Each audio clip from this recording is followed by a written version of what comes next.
juga ya, kita masih diberikan kesehatan oleh Allah Subhanahu wa taala, rezeki yang melimpah dan juga diberikan kesempatan-kesempatan yang baik untuk terus meningkatkan diri pada kegiatan dan juga berproduktivitas ya. Nah, Bapak Ibu, acara pada hari ini itu adalah rangkaian dari kegiatan pendidikan guru penggerak angkatan 10 di Kabupaten Sukabumi. Nah, di mana kegiatan kali ini merupakan aksi nyata untuk modul 1.4 dengan topik diseminasi budaya positif. Nah, Bapak Ibu sekalian, hadirin yang saya hormati, bahwa malam ini akan ada 5 orang hebat nih ya, yang sedang menjalani pendidikannya di guru penggerak dan akan menyampaikan materi tentang budaya positif. Ada Bapak Asep Muhammad Misbahudin dari SMP Islam Al-Anhar, lalu ada Ibu Neneng Nurahmah dari SMP Negeri 5 Gugur Bitung Papua, lalu ada Ibu Anah Hasanah dari SD Negeri Sukamanah 3, ada yang keempat itu Ibu Neng Sri Gustiana dari SMP Negeri 2 Cimak nih yang paling jauh ya. Lalu yang terakhir ada Ibu Yeni Nuraini dari SD Negeri Tempur Praja. Nah, 5 orang hebat ini akan memaparkan materi mengenai budaya positif dan akan sharing juga bersama kita malam ini. Nanti disiapkan pertanyaannya yang akan Bapak Ibu hadirin tanyakan kepada 5 orang hebat ini. Tapi sebelumnya boleh dikasih tepuk tangan dulu Bapak Ibu semuanya yang 5 orang ini, guru-guru hebat ini nih. Yuk, kita kasih tepuk tangannya sebagai tanda kita masih semangat pada malam hari ini.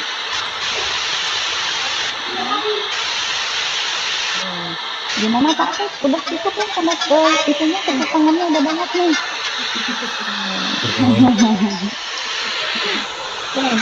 Oke, sebelum memulai nih, semuanya pada semangat kan? Alhamdulillah semangat. Allah semangat, tetap semangat. Walaupun keluarga ada, sebetulnya saya juga di belakang ada anak yang lagi tidur, tapi kita tetap semangat untuk menggali ilmu tentang budaya positif di sekolah demi tercapainya bergerak bersama teruskan merdeka belajar. Oke, selanjutnya saya berikan langsung kepada pemateri yang pertama yaitu Bapak Asep Muhammad Misbahudin dari SMP Islam Al-Anhar. Mangga Bapak Asep. Ya, hatur nuhun. Mungkin pendosannya monggo Buneng. Ya. Bismillahirrahmanirrahim. Assalamualaikum warahmatullahi wabarakatuh. Waalaikumsalam warahmatullahi wabarakatuh. Terima kasih waktunya.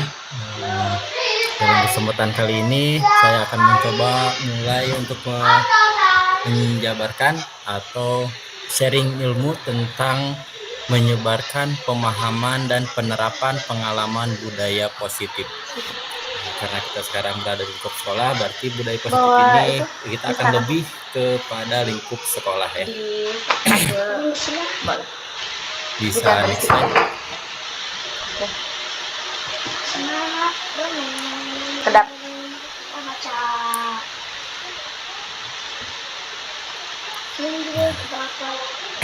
Ini ya. Ini adalah konsep inti dari budaya positif.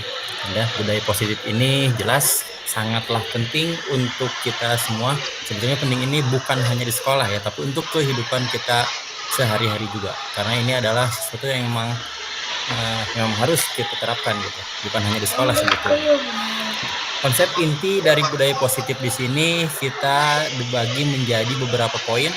Yang pertama adalah perubahan paradigma belajar, disiplin positif, nilai-nilai kebajikan, kebutuhan dasar manusia, motivasi perilaku manusia, posisi kontrol guru, keyakinan kelas, dan yang terakhir adalah segitiga restitusi. Dari semua ini adalah inti dari konsep budaya positif itu sendiri. Nah, kita akan mulai yang pertama dari perubahan paradigma belajar. Tiap hari. Nah, sini ya. Dari perubahan paradigma belajar ini saya mengambilnya yaitu pembelajaran dengan paradigma baru. Nah, sebelum kita masuk ke sini, tentu kita semua sebagai rekan guru sudah tidak asing lagi dengan istilah ada namanya pembelajaran berpusat pada murid dan juga pembelajaran berpusat pada guru. Ya. Tentu kita juga sudah tahu lah istilah yang dua ini, dan tidak bisa dipungkiri beberapa tahun ini sebenarnya meskipun Kemendikbud itu sudah menggaungkan bahwa pembelajaran itu harus berpusat pada siswa atau pada murid, tetapi pada kenyataannya selama ini kebanyakan bahwa pembelajaran itu berpusatnya terhadap guru, ya. Bagaimana caranya, yaitu bisa dilihat dari tiap-tiap kelas bahwa yang dilakukan guru itu banyaknya hanya dengan pembelajaran satu arah. Contohnya saja dengan ceramah ataupun hanya mentransfer ilmu yang guru itu punya lalu diberikan kepada murid tanpa adanya interaksi yang lebih banyak dari muridnya. Jadi murid itu seolah-olah terbatas. Ya. Oleh karena itulah di pendidikan guru penggerak ini ada modul yang ingin merubah yang dari kebiasaan tadi itu dengan menggunakan paradigma baru, yaitu di sini menggunakan pembelajaran dengan paradigma baru merupakan pembelajaran yang dirancang berdasarkan prinsip pembelajaran berdiferensiasi, sehingga para peserta didik belajar sesuai kebutuhannya berdasarkan tahap perkembangan sesuai teori psikologi modern untuk mewujudkan profil pelajar Pancasila. Nah, di sini udah jelas ya. Di sini dirancangnya itu menggunakan prinsip pembelajaran berdiferensiasi. Artinya pembelajaran itu tidak stuck hanya satu model saja, tidak stuck hanya satu metode saja, tetapi harus berbeda-beda sesuai dengan, di sini pun harus ya sesuai dengan kebutuhan dari peserta didik itu sendiri. Ya, kalau sekarang di kurikulum Merdeka ini biasanya kita sudah tahu bahwa di tahun ajaran pertama itu di awal tahun itu ada yang namanya diagnostik. Ya, itu adalah salah satu cara bagi guru mengetahui dari karakteristik anak peserta didik kita, ya. Ada yang emang anak tersebut karakteristiknya visual dalam belajar, audio, ataupun tingkat yang paling tinggi di sini adalah kinestetik anaknya. Ya, itu adalah tingkat atau karakteristik anak yang ya alhamdulillah itu harus banyak-banyak sabar menghadapi anak seperti itu. Lalu tujuannya apa sih? Ya, jadi jelas bahwa tujuan pembelajaran diferensiasi ini selain emang pembelajaran itu bisa berpusat pada siswa, juga tujuan akhirnya adalah tercapainya profil pelajar Pancasila. Di mana profil pelajar Pancasila ini kita sudah tahu bersama bahwa dibagi menjadi 6 dimensi. Ya. Yang pertama yaitu berakhlak mulia. Ya, berakhlak mulia. Jadi siswa itu dicita-citakan bahwa setiap siswa itu nantinya memiliki akhlak yang baik, sopan santun. Jadi bukan yang urak-urakan, ya, ini sebetulnya dari tahun ke tahun pun sudah diciptakan seperti ini, hanya sekarang lebih ditekankan lagi per poin-poinnya. Itu dimensi yang pertama. Dimensi yang kedua adalah berkebinekaan global. Tentu jelas ya, karena kita di sini di Indonesia ini adalah terdiri dari berbagai macam suku budaya. Oleh karena itu, berkebinekaan global di sini dicita-citakan bahwa murid kita itu saling menghargai, saling menghormati antar sesama, tidak membeda-bedakan seperti itu.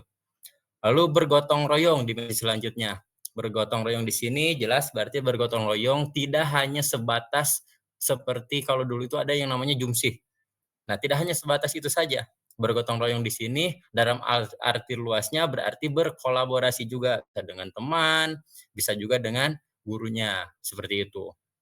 Lalu yang kreatif, dimensi kreatif di sini dicita-citakan bahwa setiap siswa itu nanti kelak akan berpikir secara kreatif, lalu bernalar kritis dan juga mandiri.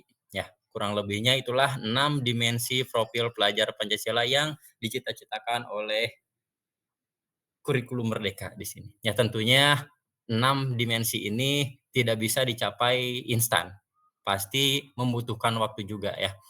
Kalau di tingkat SMP ya 3 tahun ini tidak akan cukup lah untuk semuanya bisa tercover seperti ini. Ya minimal saat SMP anak bisa 1 atau 2 itu sudah bagus ya. Semuanya juga butuh proses. Itu adalah pembelajaran dengan paradigma baru. Selanjutnya nah, setelah kita belajar paradigma baru di sini lalu ada yang namanya miskonsepsi tentang teori kontrol. Miskonsepsi tentang teori kontrol di sini adalah dibagi menjadi 4 poin ya.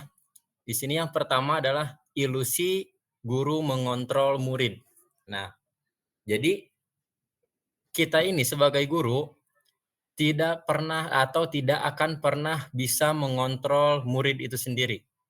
Ya, meskipun saat kita meminta tolong kepada murid atau saat kita meminta sesuatu terhadap murid itu dan murid itu mengikuti apa yang kita inginkan, apa yang kita perintahkan, itu bukan berarti guru itu atau kita itu bisa mengontrol murid, tidak ya. Nah, itu adalah ilusi sebetulnya. Yang bisa mengontrol murid itu sendiri ya jelas dirinya sendiri ya. Kenapa tadi murid itu bisa atau mau mengikuti apa yang kita perintahkan? Kita tidak tahu apakah dasar dari murid itu mengikuti karena takut atau karena segan terhadap gurunya. Kita tidak tahu itu. Yang pasti di sini di budaya positif ini tentunya kita akan belajar bagaimana menumbuhkan motivasi intrinsik dari siswa itu sendiri. Ya. Lalu ada ilusi bahwa semua penguatan positif efektif dan bermanfaat. Nah, ini pun tidak beda jauh dengan yang tadi, yang guru mengontrol murid. Di sini misalkan saja ada di satu sekolah itu membiasakan ada pembiasaan setiap pagi memberikan motivasi ataupun memberikan sebuah penghargaan yang kayak gitu. Nah, itu pun sebetulnya tidak atau hanya sebuah ilusi saja. Ya, jadi itu bukan kalau misalkan kita memberikan motivasi kepada anak dan anak itu mengikuti apa yang dimotivasikan oleh gurunya atau merubah dirinya kepada apa yang diinginkan, itu bukan berarti dari dirinya sendiri, tidak ya. Tetap yang bisa mengontrolnya itu adalah dirinya sendiri. Jadi hal yang seperti ini bukan tidak baik dilakukan, tapi tidak sepenuhnya tepat seperti itu ya, seperti ini. Makanya di sini dikatakan bahwa itu adalah ilusi bahwa semua penguatan positif, efektif, dan bermanfaat. Lalu ada ilusi bahwa kritik dan membuat rasa bersalah mampu menguatkan karakter. Nah, ini kurang lebih sama seperti yang tadi. Kalau tadi itu lebih kepada motivasi, lebih kepada sanjungan yang. Nah, kalau di sini lebih kepada membuat rasa bersalah kepada anak tersebut. Atau yang paling dekatnya dengan cara hukuman. Kalau misalkan ada murid berbuat tindakan yang tidak benar, ataupun ada kelakuan yang tidak biasanya suka ada yang dipanggil oleh guru, lalu ditanyakanlah kenapa seperti demikian, kenapa melakukan hal tersebut, ya seperti itu kurang lebihnya. Dan itu sama seperti yang tadi ya sambil disebutkan, itu tidaklah bagus untuk membuat motivasi intrinsik itu keluar. Lalu selanjutnya yang terakhir adalah ilusi bahwa orang dewasa itu berhak memaksa. Nah, ini jelas ya, jelas bahwa orang dewasa itu tidak bisa memaksa, sama seperti poin yang pertama tadi yang ilusi guru mengontrol murid. Contohnya gini, untuk ilusi bahwa orang dewasa berhak memaksa. Kita tidak contohkan murid dengan gurunya, tidak. Misalkan kita dari gurunya saja sendiri. Guru dengan kepala sekolah. Tentu kita melihat kepala sekolah itu melihatnya lebih dewasa daripada kita dari itu sendiri. Contohnya misalkan kepala sekolah itu menetapkan bahwa jam masuk kelas itu 7.15. Saat kepala sekolah ada di sekolah, semua guru itu mengikuti aturan tersebut. Ada yang datang di bawah itu, ada yang memang pas 7.15, ataupun intinya mengikuti aturan yang dibuat oleh kepala sekolah itu. Nah, pertanyaannya apakah itu pun merupakan keinginannya?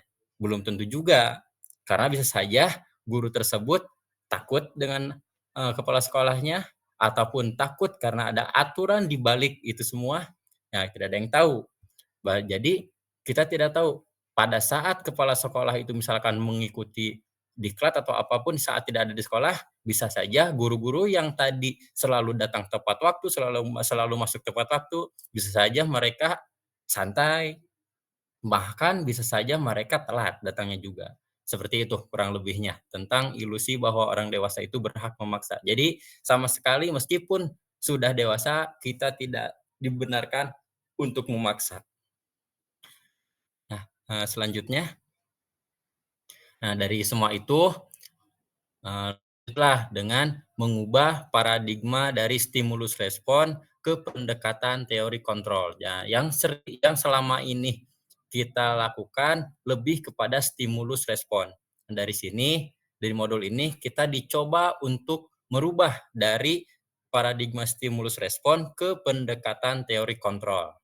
Contohnya di sini ada stimulus respon ya, realitas atau kebutuhan kita sama. Itu menurut stimulus respon. Menurut teori kontrol, jelas bahwa realitas atau kebutuhan kita itu berbeda-beda. Ya, jelas kalau kita masuk ke dalam diri peserta didik atau siswa, seperti yang sudah tadi saya sampaikan, bahwa dalam pembelajaran siswa itu kebutuhannya berbeda-beda. Tidak semua siswa itu menyukai pembelajaran dengan audio. Tidak semua siswa menyukai pembelajaran dengan visual saja. Bisa saja siswa ada yang menyenangi pembelajaran itu dengan games, dengan melihat tampilan, ataupun hanya dengan mendengarkan saja. Nah, itulah yang dimaksud dengan kebutuhan yang berbeda-beda. Selanjutnya, setiap orang melihat hal yang sama. Itu menurut stimulus respon. Menurut teori kontrol, setiap orang memiliki gambaran yang berbeda. Ya, ini tidak berbeda jauh seperti halnya seorang yang menyukai seni dengan orang yang tidak menyukai seni. Kalau menurut orang yang menyukai seni, melihat gambar acak-acakan saja, menurut dia itu adalah sebuah seni yang bagus, seni abstrak maksudnya mungkin. Tapi bagi orang yang tidak menyukai seni, itu tidak lebih hanya coretan ataupun percikan-percikan gambar yang tidak bermakna bagi orang yang tidak menyukai seni. Kurang lebihnya seperti itu. Selanjutnya adalah kita mencoba mengubah agar orang berpandangan sama dengan kita. Nah, ini yang sudah sering kita lakukan menurut stimulus respon. Nah, pada teori kontrol, kita berusaha memahami pandangan orang lain tentang dunia. Jadi, sekarang itu kita hanya bisa berusaha saja. Karena kita ini tidak bisa mencoba untuk mengubah, tapi hanya untuk berusaha saja memahami pandangan orang lain tentang dunia. Ya, jadi kita tidak bisa merubah bahwa A itu harus A, B harus B, tidak bisa. Tapi kita hanya bisa mengusahakan saja, membenarkan atau membawa kepada pandangan tentang dunia ini, seperti itu. Lalu, perilaku buruk dilihat sebagai suatu kesalahan menurut stimulus respon. Menurut teori kontrol, semua perilaku memiliki tujuan. Nah, ya, jadi di sini maksudnya kalau dicontohkan, kita tidak bisa menjudge suatu hal itu jelek ataupun baik tanpa kita tahu dulu alasan atau sebabnya. Kalau misalkan di sekolah ada 2 anak yang berselisih, satunya misalkan sampai menangis dan satunya lagi tidak. Nah, kita tidak bisa menjudge bahwa yang satunya ini adalah melakukan hal yang tidak baik, tidak, ya. Tapi kita harus tahu dulu alasan dibalik dia melakukan tindakan tersebut. Seperti itu kurang lebihnya. Lalu orang lain bisa mengontrol saya. Kalau di stimulus respon, di teori kontrol hanya Anda yang bisa mengontrol diri Anda sendiri. Ya, ini sama seperti yang tadi guru mengontrol murid ya. Jadi bagaimanapun juga yang bisa mengontrol diri kita adalah kita sendiri. Misalkan kita menggenggam, kita contohkan ini saja, kita menggenggam sesuatu yang menurut kita berharga. Lalu ada orang yang mengiming-imingi, misalkan dengan uang, dengan jabatan, dengan apapun yang kita inginkan, untuk membuka kepalan tangan kita ini. Apakah kita mau membukanya? Nah, itu ada kontrol itu ada pada diri kita sendiri. Apakah kita akan membuka ataupun tidak? Yang mengiming-imingi dengan uang, dengan jabatan, itu sama sekali tidak bisa mengontrol kita. Ya, tetap untuk membuka ini ada pada diri kita sendiri. Kurang lebihnya seperti itu. Lalu selanjutnya saya bisa mengontrol orang lain, Anda tidak bisa mengontrol orang lain. Nah, ini sama ya seperti yang tadi. Lalu pemaksaan ada pada saat bujukan yang gagal. Itu menurut stimulus respon, teori kontrolnya adalah kolaborasi dan konsensus menciptakan pilihan-pilihan baru. Lalu model berpikir menang atau kalah. Teori kontrolnya di sini adalah model berpikir itu menang dan menang. Maksudnya seperti apa? Ini, kalau misalkan ada suatu lalu kita memanggil, misalkan anak mempunyai masalah, kita memanggilnya.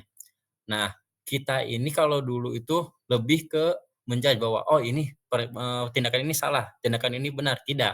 Kalau sekarang itu justru apapun tindakan itu, kita harus cari solusinya bersama. Jadi tidak ada lagi yang disalahkan tindakan tersebut, tapi dicari solusinya. Meskipun ini tindakan salah, ya kita cari solusinya. Bagaimana untuk yang benarnya, untuk yang baiknya seperti apa. Seperti itu. Jadi tidak menyalahkan, tapi kita mencari sama-sama solusi terbaik untuk merubah ke yang lebih baik. Seperti itu kurang lebihnya. Itu adalah mengubah paradigma stimulus respon ke teori kontrol. Nah, di sini ada disiplin positif. Ya, disiplin berasal dari kata disiplina yang berarti belajar. Disiplin mengacu pada disiplin diri yang memiliki tanggung jawab terhadap apa yang dilakukannya berdasarkan nilai-nilai yang diyakini. Disiplin positif merupakan salah satu cara penerapan disiplin yang bertujuan untuk menumbuhkan kesadaran serta memberdayakan peserta didik tanpa imbalan, penghargaan atau reward, ancaman ataupun hukuman. Nah, inilah yang menjadi tujuan akhirnya sebetulnya dalam budaya positif ini, menumbuhkan kesadaran dirinya sendiri atau motivasi intrinsiknya. Jadi siswa itu kelak diinginkan dalam melakukan sesuatu itu adalah merupakan keinginan dirinya sendiri. Bukan karena melihat, oh kalau saya melakukan ini, nanti saya bisa mendapatkan A. Kalau saya melakukan ini, nanti saya mendapatkan hukuman. Kalau misalkan saya ini mendapatkan yang sudah tidak, ya. Jadi disiplin di sini adalah menumbuhkan motivasi intrinsik dari siswa itu sendiri. Maka apapun nanti yang dia lakukan itu adalah dari kemauannya diri sendiri tanpa ada indikasi hal lainnya, apakah itu penghargaan, ancaman ataupun hukuman. Ya. Nah, terakhirnya sebagai pendidik, tujuan kita adalah menciptakan peserta didik yang memiliki disiplin diri sehingga mereka berperilaku mengacu kepada nilai-nilai kebajikan universal dan memiliki motivasi intrinsik dalam perubahan perilaku ke arah yang lebih baik. Nah, itu yang seperti yang tadi saya sebutkan ya. Jadi intinya nanti di akhir diharapkan bahwa peserta didik ini mampu menumbuhkan motivasi intrinsiknya sendiri untuk merubah ke perilaku yang lebih baik lagi. Ya, mungkin untuk saya sampai sini saja. Untuk selanjutnya akan disampaikan lagi oleh rekan saya yang lainnya. Terima kasih. Assalamualaikum warahmatullahi wabarakatuh. Waalaikumsalam warahmatullahi wabarakatuh. Ya, terima kasih Bapak Asep yang sudah menyampaikan tadi tentang disiplin positifnya ya. Lalu selanjutnya nih, oke sebelum lanjut ke materi yang kedua, gimana Bapak Ibu masih semangat? Siap, semangat. Semangat. Ngantuk kan belum ya? Belum, masih. Ya. Masih ada empat materi lagi Bapak Ibu, tenang ya, dijaga matanya, kalau perlu disiapkan korek api buat ngeganjel matanya. Ya. Oke, Bapak Ibu, kita berlanjut ke pemateri yang kedua, yaitu ada Ibu Neneng Nurrohmah nih, dari SMP Negeri 5 Geger Bitung 1 Atap. Kepada Ibu Neneng dipersilakan untuk menyampaikan materi. Mohon maaf Ibu Neng sana si Ibu Neneng. Ibu Neng Nurrohmah. Ibu Neng Nurrohmah dari SMP Negeri 5 Geger Bitung 1 Atap. Ya. Hatur nuhun Ibu. Ya. Baik, terima kasih. Saya akan melanjutkan tadi materi yang sudah dipaparkan oleh rekan saya, Bapak Asep ya. Kita akan membahas tentang budaya positif dengan tadi yang pertama adalah disiplin positif yang sudah dipaparkan oleh Bapak Asep. Kemudian yang kedua adalah nilai-nilai kebajikan. Nah, nilai-nilai kebajikan itu apa sih? Nilai yang disepakati bersama, lepas dari suku bangsa, agama, bahasa, maupun latar belakangnya. Mengapa disebut dengan nilai-nilai kebajikan? Karena nilai-nilai kebajikan ini akan merujuk pada disiplin positif tadi. Di mana positif itu berarti merujuk pada nilai-nilai kebajikan. Ya, nilai-nilai kebajikan yang mana? Yang universal, Bapak Ibu. Yang lepas dari suku, bangsa, agama. Jadi ini nilai-nilai kebajikan yang disepakati bersama, yang bisa dipakai di seluruh dunia mungkin ya ini ya. Nah, kemudian kita akan lihat nilai-nilai kebajikan ya, nilai-nilai kebajikan yang ada pada contoh di sini ada 3 organisasi ya. Sebetulnya yang pertama ini adalah contoh nilai kebajikan profil pelajar Pancasila, di mana ini dipakai oleh institusi dunia pendidikan sekarang yang dipakai untuk kurikulum merdeka. Kita semuanya dari pemerintah menggalakkan profil pelajar Pancasila, di mana di sini memiliki nilai-nilai kebajikan. Yang pertama yaitu beriman dan bertakwa kepada Tuhan Yang Maha Esa, berakhlak mulia, berkebinekaan global, gotong royong, mandiri, kreatif, dan bernalar kritis. Tadi sudah disampaikan oleh Pak Asep ya bahwa nilai-nilai ini adalah nilai-nilai profil pelajar Pancasila yang ini adalah nilai kebajikan yang bisa membentuk suatu budaya positif di sekolah ya ini. Karena profil pelajar Pancasila ini dipakai untuk seperti logo atau ya sesuatu yang bisa dicanangkan oleh pemerintah di lingkungan sekolah. Kemudian kita lihat nilai-nilai kebajikan pada institusi atau organisasi IBO Primary Years Program ya. Ini adalah contoh-contohnya toleransi, rasa hormat, integritas, mandiri, menghargai, antusias, empati, keingintahuan, kreativitas, kerjasama, percaya diri, dan komitmen. Nah, inilah nilai-nilai yang ada dalam organisasi tersebut. Walaupun tadi di profil pelajar Pancasila, nilai ini sudah termasuk pada profil pelajar Pancasila. Jadi tersirat dalam beberapa nilai-nilai kebajikan yang ada di profil pelajar Pancasila. Kemudian kita lanjutkan pada contoh organisasi yang ketiga yaitu life skill. Di sini contoh kebajikannya, nilai-nilai kebajikannya itu dapat percaya, lurus hati, pendengar yang aktif, tidak merendahkan orang lain dan memberikan yang terbaik dari diri. Nah, inilah nilai-nilai kebajikan. Jadi nilai-nilai kebajikan ini nanti yang akan membentuk suatu disiplin positif. Yang positif itu yang seperti apa ya ini berarti ya nilai-nilai kebajikan. Kalau sudah disiplin positif nanti akan membentuk salah satunya disiplin positif itu akan membentuk menjadi sebuah budaya positif. Budaya positif yang kita bicarakan di sini adalah budaya yang ada di sekolah ya Bapak Ibu.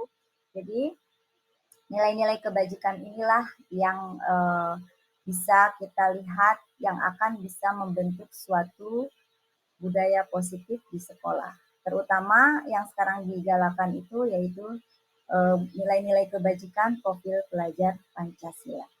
Lalu kemudian kita lanjutkan dengan kebutuhan dasar manusia.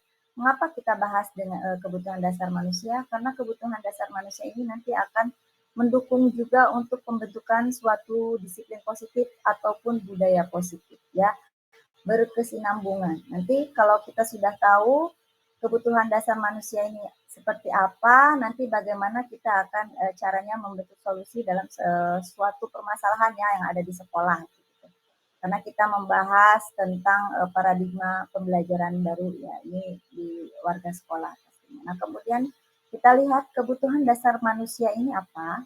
Kebutuhan dasar manusia adalah segala sesuatu yang kita lakukan untuk mendapatkan apa yang kita inginkan ya. Jadi melakukan sesuatu tuh pasti ada apa nih? Ada sesuatu yang kita inginkan. Nah, seluruh tindakan yang kita lakukan memiliki tujuan tertentu.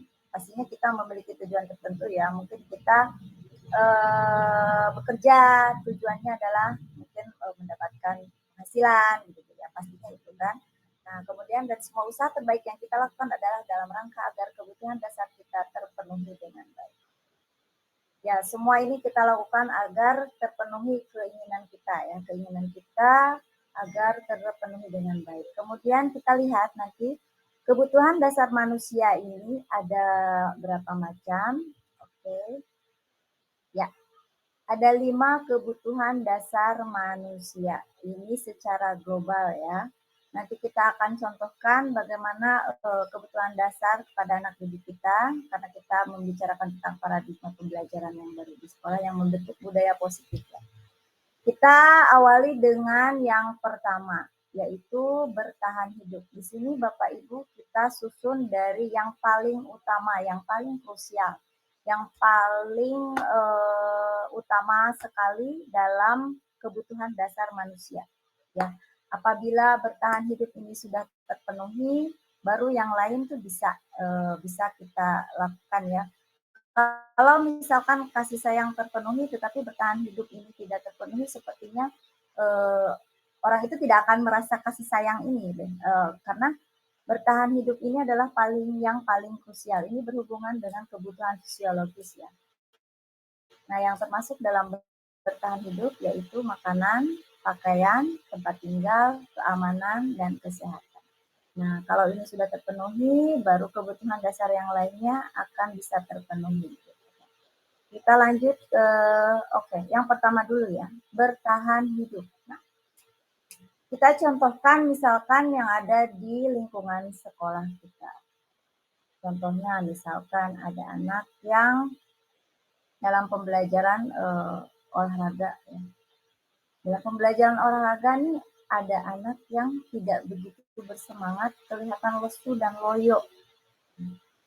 Ini berarti kebutuhan dasar mana? Misalkan dia ditanya nih sama gurunya, kenapa loyo? Kenapa kurang bersemangat? Ternyata dia belum makan. Kenapa? Ditanya belum makan, oh ternyata tidak ada makanan di rumah yang tersedia. Nah, kita harus tahu kebutuhan dasar manusia yang mana yang belum terpenuhi. Berarti kebutuhan manusia yang paling krusial yaitu bertahan hidup. Gitu ya. Jadi ini yang paling krusial. Kemudian tempat tinggal, keamanan, kesehatan, ini juga pasti perlunya diperhatikan ya, kayak seperti kesehatan, gitu, pakaian dan sebagainya.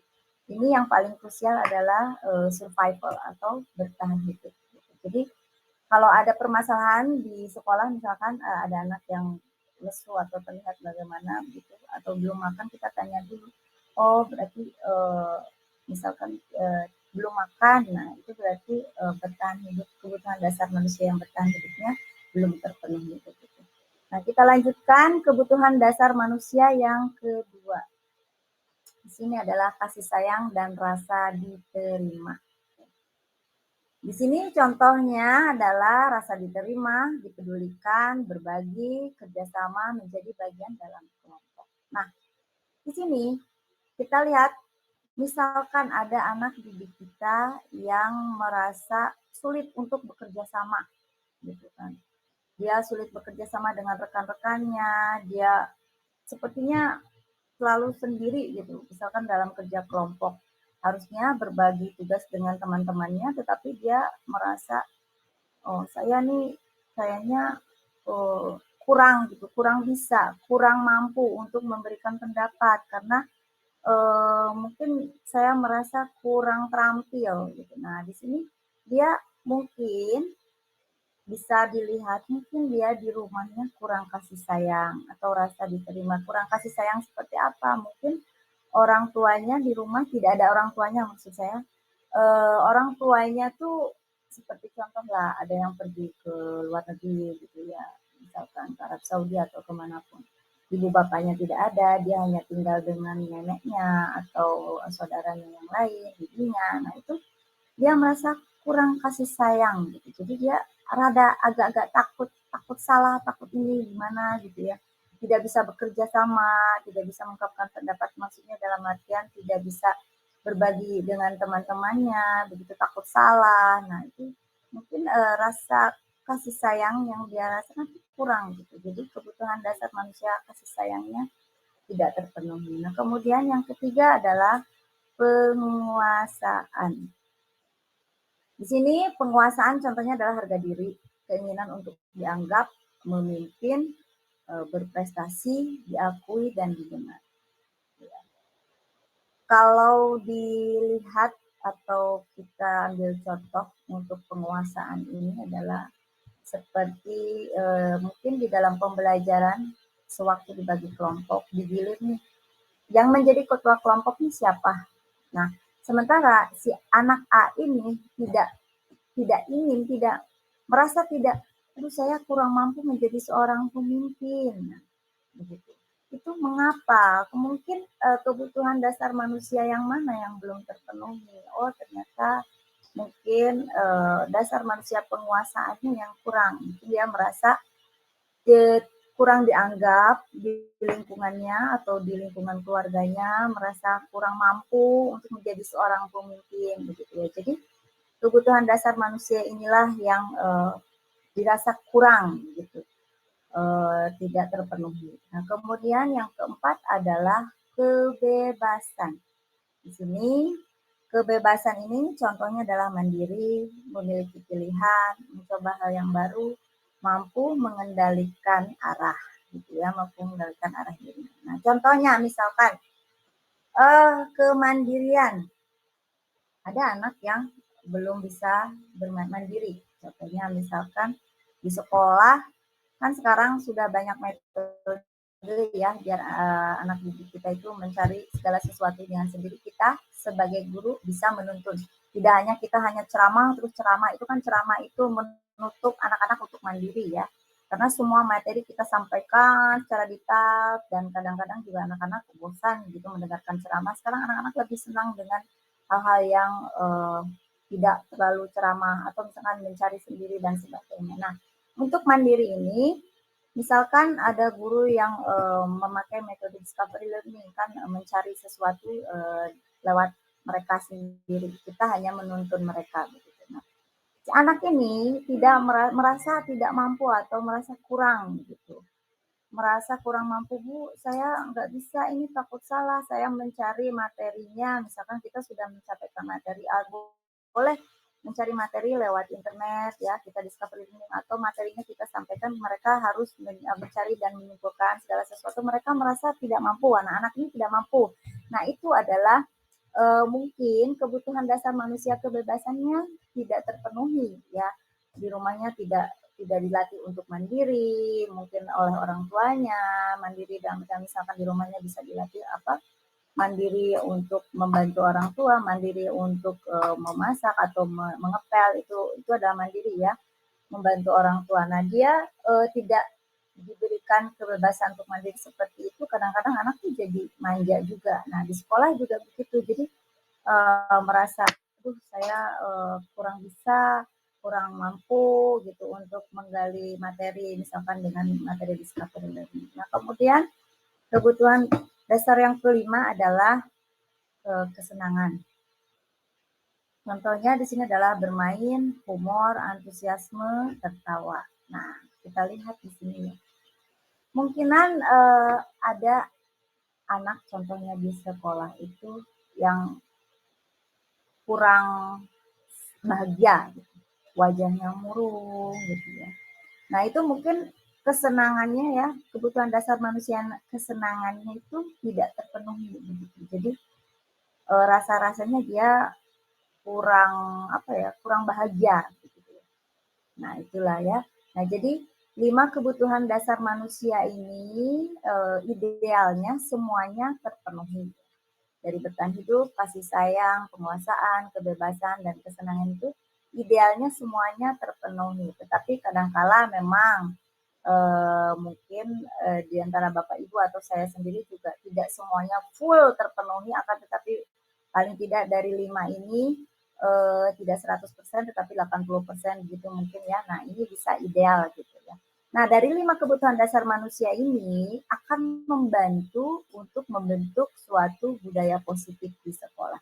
Ini berlaku juga untuk semua warga sekolah ya, tidak hanya peserta didik tetapi kita sebagai guru, kepala sekolah, tenaga pendidik gitu ya. Pokoknya semuanya yang ada di lingkungan sekolah, di warga sekolah. Nah, kalau semuanya bisa terpenuhi dengan baik, kemungkinan besar pencapaian untuk menciptakan budaya positif ini akan sangat besar dan sangat baik begitu ya Bapak Ibu.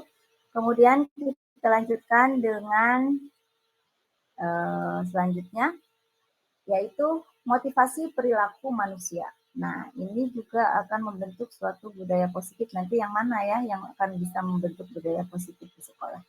Kita lihat dulu beberapa motivasi perilaku manusia. Yang pertama adalah untuk menghindari ketidaknyamanan atau hukuman. Nah, yang ini biasanya ini dari luar ya, dari motivasi ekstrinsik. Nah, kemudian yang kedua untuk mendapatkan imbalan atau penghargaan dari orang lain. Yang terakhir dari diri. Nah, kita bahas dulu yang pertama. Untuk menghindari ketidaknyamanan atau hukuman. Ini bisa kita contohkan, misalkan ada anak yang terlambat sekolah. Kenapa alasannya? Motivasinya apa? Motivasinya ternyata dia takut dihukum gitu, oleh guru A. Misalkan guru A ini dia sangat tegas gitu ya. Kalau tidak tepat waktu datang ke sekolah, maka tidak bisa mengikuti pelajaran. Nah, misalkan seperti itu. Nah, kemudian anak itu jadi takut setiap pembelajaran guru A ini dia pasti tidak akan terlambat. Akan tetapi bisa saja misalkan ada guru B ini tidak terlalu ketat seperti itu, terlambat juga suka diperbolehkan masuk, maka untuk guru B dia tidak akan menepati waktu, dia akan ya bisa saja terlambat atau pas waktunya begitu ya. Itu kan karena untuk motivasinya tuh untuk menghindari hukuman. Gitu. Jadi karena takut gurunya marah atau takut tidak diperbolehkan masuk ke dalam pembelajaran. Nah itu sebetulnya motivasi dari luar ya, itu hanya untuk dilakukan jangka pendek atau hanya untuk beberapa guru saja misalkan. Nah kemudian kita lanjut ke yang kedua, yaitu untuk mendapatkan imbalan atau penghargaan ya. Motivasi ini juga dari luar ya, dari luar. Misalkan contohnya dalam suatu pembelajaran atau mata pelajaran tertentu. Misalkan si murid ini bisa mendapatkan reward kalau dapat nilai yang bagus, misalkan 9 lah, taruhlah 9. Maka anak ini akan sangat bersemangat untuk mata pelajaran tersebut saja. Akan tetapi untuk guru yang tidak menerapkan reward, dia akan ya santai gitu, tidak akan berusaha semaksimal mungkin seperti untuk guru yang memberikan reward. Nah itu masih dari luar dan ini hanya untuk jangka pendek dan untuk beberapa guru tertentu juga atau mata pelajaran tertentu. Kemudian kita lanjutkan lagi, nah ini adalah motivasi yang paling ideal, yaitu motivasi intrinsik.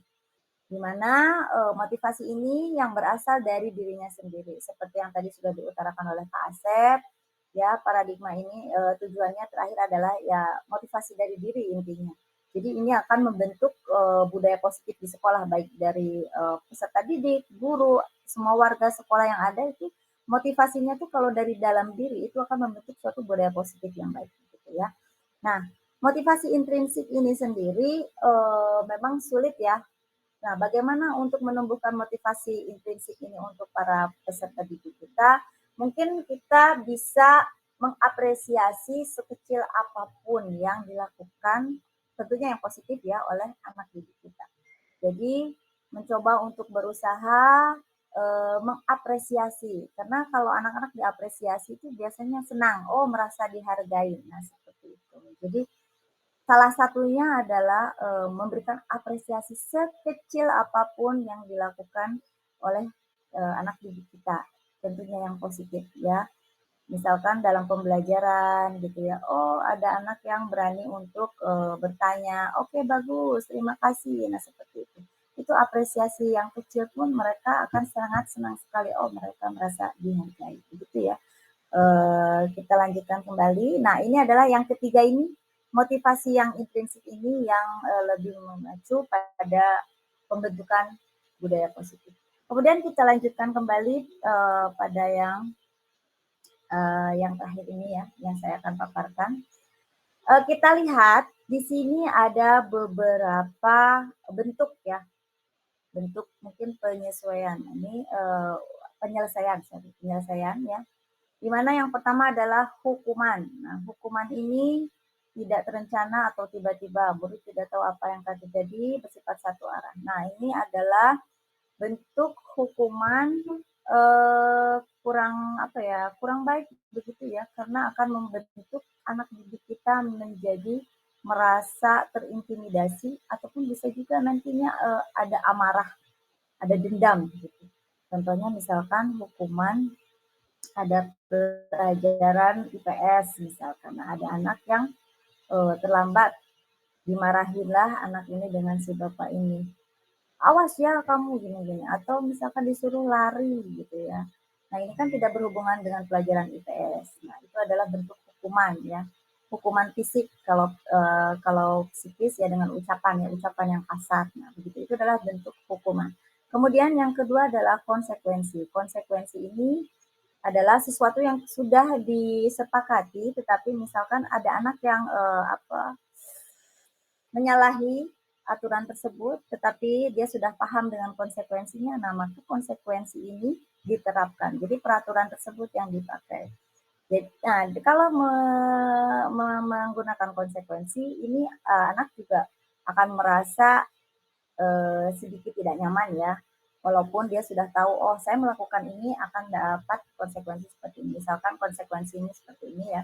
Guru olahraga dengan muridnya menyepakati kalau ada yang terlambat berkeliling lapangan 2 kali. Nah, anak ini melanggar, kemudian anak ini disuruh untuk berkeliling 2 kali lapangan. Nah, itu adalah namanya konsekuensi. Nah, ini sebetulnya ada positif dan negatifnya juga. Nah, terakhir yang paling ideal yaitu adalah restitusi. Di mana restitusi ini adalah proses menciptakan kondisi bagi murid untuk memperbaiki kesalahan. Jadi ada proses kolaboratif yang mengajarkan murid untuk mencari solusi sendiri. Ini adalah yang paling ideal untuk membentuk suatu budaya positif ya.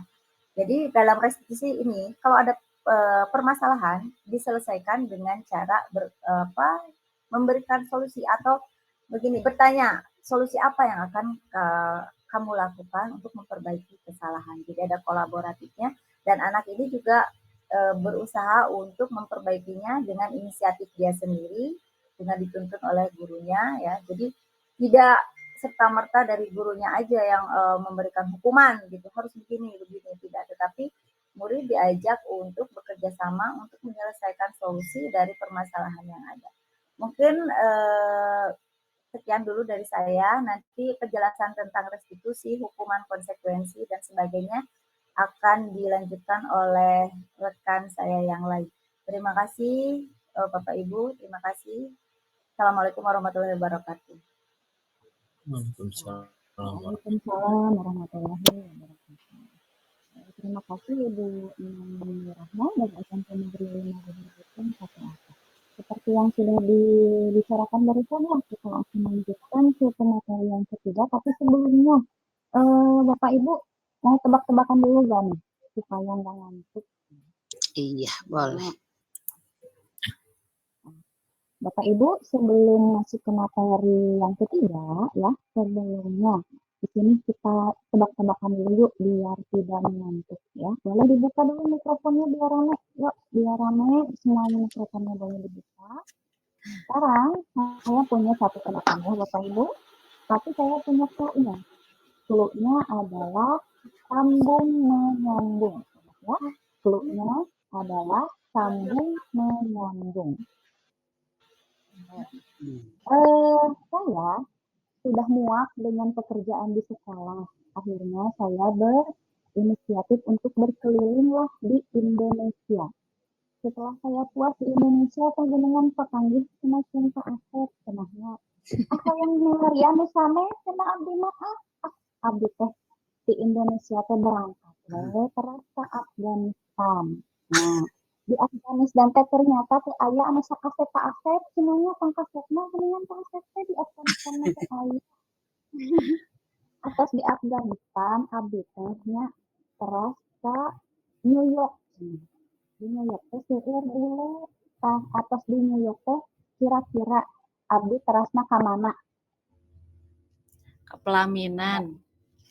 Same satu kamu ada apa? Ayo Bapak Ibu, coba ditebak. Setelah saya dari Indonesia, lalu saya pergi ke Afghanistan. Setelah dari Afghanistan saya pergi ke New York. Kira-kira saya pergi ke mana nih dari New York? Ke Indonesia lagi mungkin, Bu. Ingat tadi clue-nya apa? Sambung menyambung. Ayo, siapa ada yang bisa menjawab? Dari New York, saya pergi ke mana? Kira-kira? Dede, tunggu dulu, Dede. Tunggu. Ada yang Tahu, bisa jawab? Pak.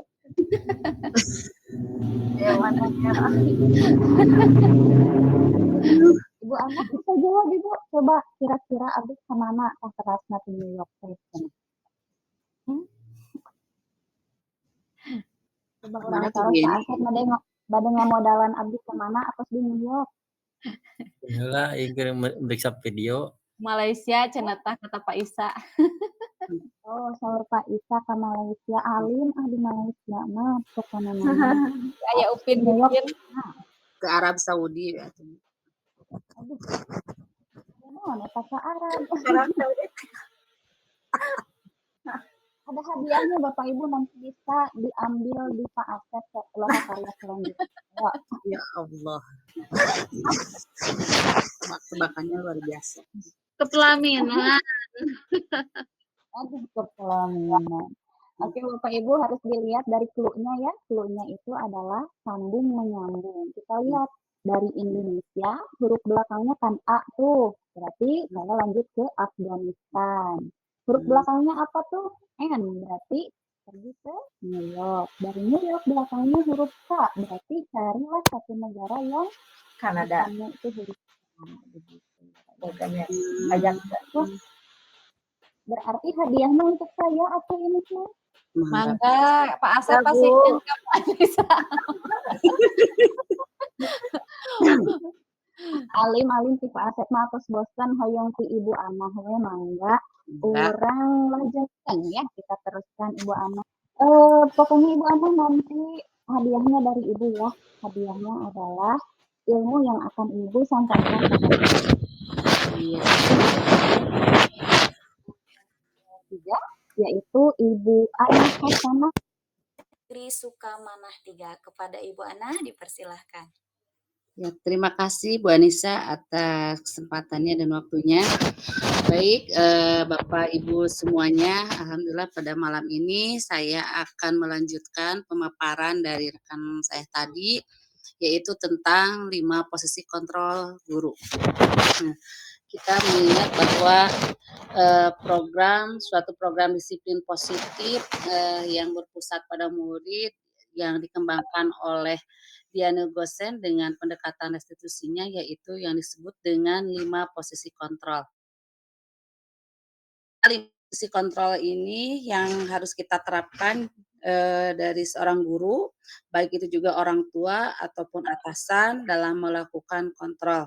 Nah, adapun kelima posisi kontrol guru antara lain adalah penghukum, pembuat merasa bersalah, teman, pemantau, dan manajer. Penghukum di sini memiliki ciri-cirinya dari penghukum tersebut, yaitu biasanya hukumannya berbentuk fisik atau maupun verbal ya. Terus juga ciri selanjutnya seorang penghukum itu biasanya menggunakan nada suara yang tinggi dengan misalkan membentak ya seperti itu atau kasar dan menggunakan bahasa tubuhnya. Misalkan tangannya, jarinya misalkan diacung-acungkan nih kepada murid kita tersebut. Misalkan juga matanya melotot ya seperti itu. Sehingga yang dihasilkan dari si penghukum ini akan memungkinkan murid itu marah ataupun mempunyai rasa dendam atau juga bersifat agresif. Contohnya misalkan, kita sebagai guru misalkan hukum, murid tersebut, nah setelah dia dihukum, dia itu bukan berarti akan sadar akan kesalahannya, tetapi yang timbul pada dirinya itu adalah kemarahan. Mungkin dia marah pada dirinya sendiri, bisa juga marah kepada temannya, ataupun bahkan bisa marah kepada guru tersebut. Misalkan dengan dia karena tidak bisa marah kepada gurunya, bisa aja apa yang ada di depan dia itu nanti dia akan lempar atau dia tendang ya demi melampiaskan kemarahannya tersebut. Atau juga bisa kalau misalkan di tingkat yang lebih tinggi misalkan SMA ataupun SMP, bisa saja dengan kemarahannya itu dia mempunyai rasa dendam kepada gurunya, misalkan dengan cara mengempeskan ban motornya, ataupun misalkan mencegat guru tersebut. Tapi hal tersebut kan, adalah perbuatan-perbuatan negatif yang benar-benar yang harus, tidak harus dilakukan. Nah, maka dari itu, kontrol penghukum ini, lebih baik sama sekali tidak kita lakukan walaupun itu dalam keterpaksaan, ya seperti itu. Dan yang kedua yaitu, kontrol pembuat merasa bersalah. Nah biasanya, eee, ini itu, mempunyai ciri akan berbicaranya dengan nada yang tenang, cenderung lemah lembut, namun kata-kata yang diutarakan cenderung membuat murid itu menjadi orang yang gagal. Dia itu merasa, memandang dirinya buruk ya, bahkan dia juga merasa bahwa dia itu tidak berharga ya, tidak ada apa-apanya. Karena mungkin dari perkataan, walaupun tadi perkataannya lemah lembut, tetapi misalkan kalau bahasa Sunda itu nyelekit ke dalam hatinya, mungkin dia juga kan merasa tidak enak ya, sehingga murid itu nanti hasilnya itu, tidak baik. Sehingga murid itu nanti hasilnya akan menganggap bahwa dirinya itu yang bersalah dan ia juga menyimpan emosi terhadap, peristiwa tersebut di dalam dirinya sendiri. Jadi anak tersebut nanti, tidak mendendam seperti tadi penghukum, tetapi dia di dalam dirinya melakukan apapun dia menganggap, "Ah, apapun yang saya lakukan pasti saya selalu dianggap salah oleh guru itu." Terus juga dia juga, menganggap bahwanya, "Lah apa sih saya harus capek-capek ngerjain ini," dan akhirnya saya juga tidak, berharga, tidak baik di hadapan bu guru tersebut, misalkannya seperti itu. Jadi anak itu mempunyai pemikiran yang negatif juga. Nah, ini pun kita harus hindari karena akan menghasilkan nilai yang negatif. Dan yang ketiga adalah sebagai teman. Nah, biasanya cirinya itu, guru yang sebagai teman itu selalu bernada ramah, akrab, dan cenderung bersenda gurau atau bercanda dengan murid-murid di sini. Nah, ini pun walaupun di dalam, kontrol teman ini ada nilai positif dan negatifnya, ya karena yang dihasilkannya sih pasti berhasil ya, siswa itu bisa nurut sama muridnya. Nah, tapi di sini murid akan merasa tergantung pada orang tertentu saja. Jadi tidak semua menganggap guru yang ada di sekolahnya itu adalah, orang yang bisa dia percaya, tetapi hanya orang itu saja yang dia merasa bahwa, guru ini adalah orang yang hanya berlaku baik pada dia adalah orang-orang ini saja gitu ya. Dia pun jadi bisa melihat orang yang dekat dengan dia berarti itulah orang yang bisa dia percaya dan tempat dia bergantung. Jadi terus juga murid di sini tidak bisa mandiri. dan tidak bisa berpikir untuk dirinya sendiri. Jadi karena dia ini menganggap misalkan gurunya itu adalah orang terdekat, orang yang selalu memberikan dia motivasi. Ya, jadi contohnya misalkan seperti ini, ketika anak di kelas 1 gurunya itu berperan sebagai teman, dia dengan lemah lembutnya kepada anaknya, misalkan anaknya misalkan tidak mau duduk dengan temannya kita misalkan raih, "Ayo duduk dengan ibu," misalkan di depan seperti itu. Nah, ketika dia akan naik ke kelas 2, dia bisa berpikiran, "Ah, kalau saya nggak mau naik ke kelas 2 karena misalkan gurunya bukan ibu Ana atau siapa gitu ya. Pokoknya pingin dengan ibu ini lagi, ibunya misalkan harus pindah, ke sini." Atau juga kan anak kecil itu biasanya duduknya nggak mau kalau dipindahkan oleh oleh gurunya. Misalkan biasanya kan, kalau di tingkat SD itu kita seling bergantian ya, tempat duduk, tapi ketika anak itu bergantung kepada temannya, kadang kalau dipindahkan dia benar tidak mau, bahkan sampai menangis karena tidak mau dipisahkan dengan teman yang pertama duduknya. Nah, di sini kita bisa lihat ketika kita sebagai kontrol teman di sini, itu ada plus minusnya. Pertama memang anak akan menurut kepada guru, tetapi, hal negatifnya anak itu, tidak mandiri, terus juga anak itu ketergantungan kepada seseorang. Nah, selanjutnya adalah, sebagai pemantau. Nah, guru yang sebagai pemantau biasanya dia terlihat selalu mengandalkan data atau perhitungan untuk mengontrol muridnya berdasarkan peraturan dan konsekuensi yang sudah dibuat, atau yang sudah disepakati ya. Terus juga berdasarkan dari nada suaranya pun, bersuaranya datar, tidak emosional, terus tidak suka bersenda gurau ataupun tidak menggunakan suara yang tinggi juga sebagai penghukum tadi.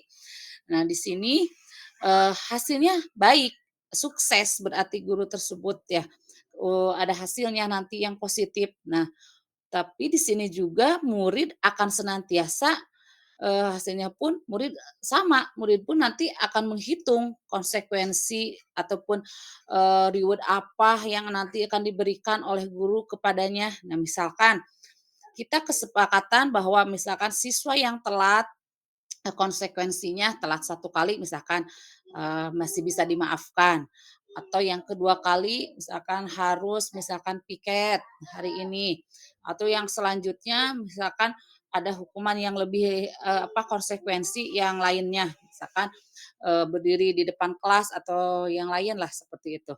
Nah, murid pun nanti akan menghitung dia juga, "Oh, aku nih baru telat sekarang nih, kalau telat sekarang berarti masih dimaafkan nih, jadi nggak apa-apalah." Ataupun, "Oh ya sekarang baru 2 kali lah," seperti itu. Kalau 2 kali kan cuman piket sajalah, nggak capek ataupun nggak apa-apalah kalau piket misalkan. Nah, jadi di sana timbulnya anak itu tidak memahami sepenuhnya nilai kebajikan yang dituju. Ya padahal kan kalau misalkan sebenarnya hal ini juga membuat murid pun tidak sepenuhnya mandiri. Ya, jadi, dia belum paham nanti, atas apa yang dia lakukannya. Apakah ini itu adalah udah menjadi tanggung jawabnya atau kan ini udah disiplin dia, dia belum paham sampai ke sana. Karena kenapa? Karena dia akan melakukan misalkan hal yang baiknya itu harus dalam pantauan gurunya. Ketika dipantau misalkan anak nih menulis, "Ayo siapa yang cepat nanti bisa pulang duluan." Kan kalau di SD seperti itu ya, biasa seperti itu kebanyakannya. Nah, ketika seperti itu anak itu pasti bersemangat, termotivasi untuk, mencatat seperti ataupun mengisi soal yang selesai bisa pulang biasanya gitu. Tetapi kan dengan seperti itu, hasilnya juga mungkin tidak akan, menemukan hasil yang baik ya, karena cepat-cepat mungkin ada, asal-asalan ngisinya atau mencatatnya asal-asalan. Nah, karena dia kan akan mendapatkan nanti hadiah ataupun reward yang duluan bisa pulang, nah seperti itu. Nah, di sini juga kita walaupun pemantau ini memang berhasil baik, tetapi ada juga, di sini kalau menurut saya sendiri, di sini bahwa kekurangannya anak itu belum bisa yakin dengan nilai kebajikan yang akan dituju dia, seperti itu. Nah, sedangkan kontrol yang terakhir yaitu sebagai manajer. ya di mana biasanya seorang manajer ini memiliki, peran atau cirinya selalu membimbing murid, memiliki sikap disiplin yang positif, yaitu muridnya yang mandiri, bertanggung jawab, dan dapat memecahkan masalah. Terus juga dari nada suaranya pun dia akan netral, tidak emosional, tidak terlalu ramah, dan tidak bernada tinggi. Sehingga dengan kontrol manajer ini akan menghasilkan murid yang bisa merefleksi atas tindakannya, terus juga murid dapat belajar dari kesalahannya dan bisa mencari solusi untuk menyelesaikannya. Misalkan ketika anak tadi misalkan telat masuk itu, kita tidak langsung menjudge anak tersebut, apa, kenapa misalkan anak itu langsung, "Kamu tahu konsekuensinya apa?" Enggak seperti itu, tetapi kita, bertanya secara perlahan kepada, murid tersebut, "Nak," misalkan, "sekarang udah jam berapa ya?" Misalkan, "Kenapa kok baru datang?" Misalkan, "Ada apa?" Seperti itu. Nanti kan anak juga bisa, dengan jujur bisa menjawab apa yang dia memang, jalani kenapa terlambat seperti itu. Terus juga nanti kan kita bisa, "Ayo Nak," misalkan anak itu misalkan karena malamnya begadang Bu, misalkan seperti itu, sehingga, telat bangun. Nah, kita nanti cari solusi ya Nak ya, supaya misalkan tidak telat lagi harus bagaimana, seperti itu, menyelesaikannya seperti itu. Jadi seorang manajer inilah yang harus dimiliki oleh, kontrol terbaik yang harus dimiliki oleh seorang guru ataupun juga orang tua, ya seperti itu. Sehingga nanti akan menciptakan disiplin positif yang benar-benar bisa anak itu lakukan sehingga bisa berkelanjutan. Eee,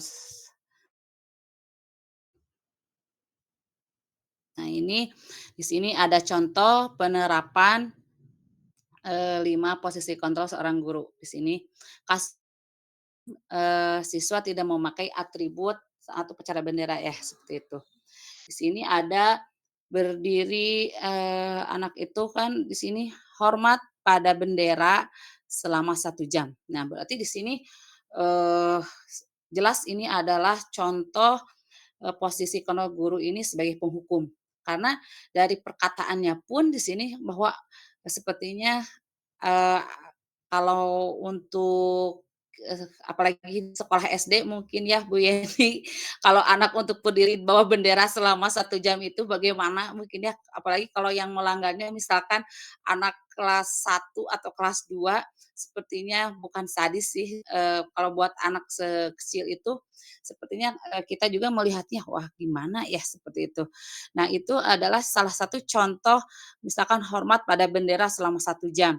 Tanpa kita sadari sih memang ketika upacara tidak menggunakan topi saja ya kita, "So, siapa yang nggak pakai topi ke depan, maju!" Kan biasanya nada guru itu seperti itu kan, seperti itu. Kalian juga tahu kan yang nggak pakai topi itu harus gimana, jadi anak juga, punya rasa takut, terus efeknya juga anak itu mungkin malu juga ya seperti itu. Terus juga, yang pembuat masalah contohnya misalkan, "Berapa kali ibu dan bapak harus memberitahu kamu, kamu selalu saja mengecewakan ibu dan bapak." Nah, di sini ada kata-kata mengecewakan ya, sepertinya kata-kata mengecewakan itu, tidak terlalu ekstrim sih, tidak terlalu kasar, tetapi, membuat, hati si anak itu akan terngiang-ngiang nih perkataan si ibu nih, bahwa aku itu, selalu mengecewakan, ya, bahwa aku itu nggak berharga lah di depan ibu ini, misalkan seperti itu. Sehingga anak itu berpikiran, "Yah, aku salah lagi deh, aku udah mengecewakan semua orang," misalkan seperti itu. Jadi anak itu selalu menyalahkan dirinya sendiri, seperti itu. Next, yang ketiga yaitu, "Ayo dong ikuti aturan sekolah, tolong bantu ibu atau bapak ya, sekali ini. Ya ya sudah, tidak apa-apa, lain kali jangan sampai berbuat seperti ini lagi ya." Ini contoh seorang guru dengan kata-katanya bahwa dia berperan sebagai teman.